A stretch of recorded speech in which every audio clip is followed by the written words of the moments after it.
You know, if I think back in my history, the times that I was working with an old timer who told me stories about tree work, those stories are lessons of what could happen. And many of them are ingrained in me so that when I get in a similar situation, I think about that story, and I believe that those stories have helped me out immensely over my many years in this business.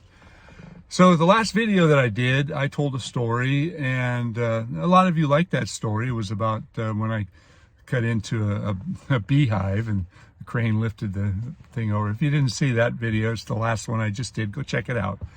But because I got such a good response, I think that I'm going to start trying to tell some of the stories that I have either heard or more often things that have happened to me.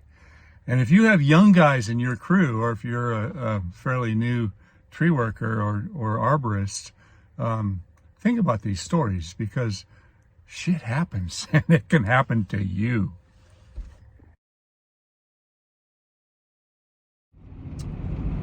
So I was dumping my truck.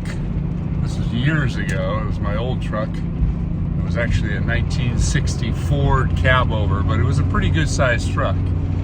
And I got a free dump up off of Pierce Road, and the location seemed pretty simple, but I hadn't really gotten out and looked at the ground before I backed in. And it had rained recently, so I backed the truck into an area of dirt only to discover that it was very soft. The truck sunk. And the harder I tried to get that truck out of there, the more it sunk. It sank all the way up to the doors on the truck. So I called a tow truck, big tow truck.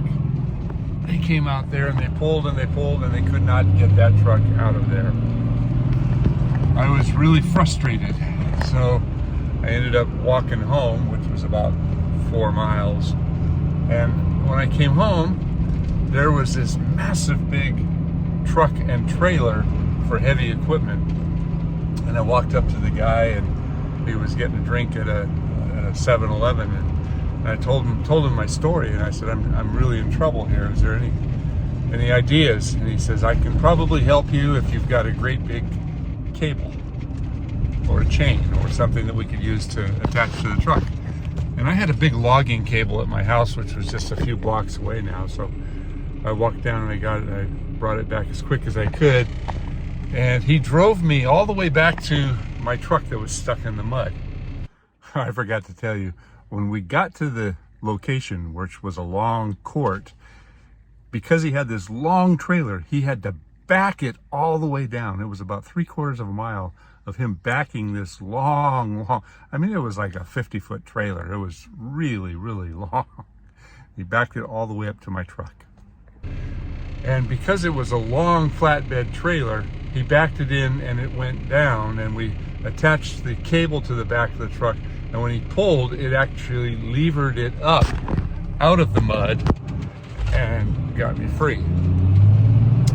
I was so incredibly thankful to this guy. I told him, I said, man, you saved my butt. Is there, how can I pay you? Can I whatever? And he looked at me straight in the eye, and he says, I don't want your money, but the next time you see somebody in trouble, you help them. That stuck with me my whole life. That guy helped me out. And when I see anybody that's in trouble, a flat tire or stuck on the side of the road, that guy's message to me comes back loud and clear. And I help them.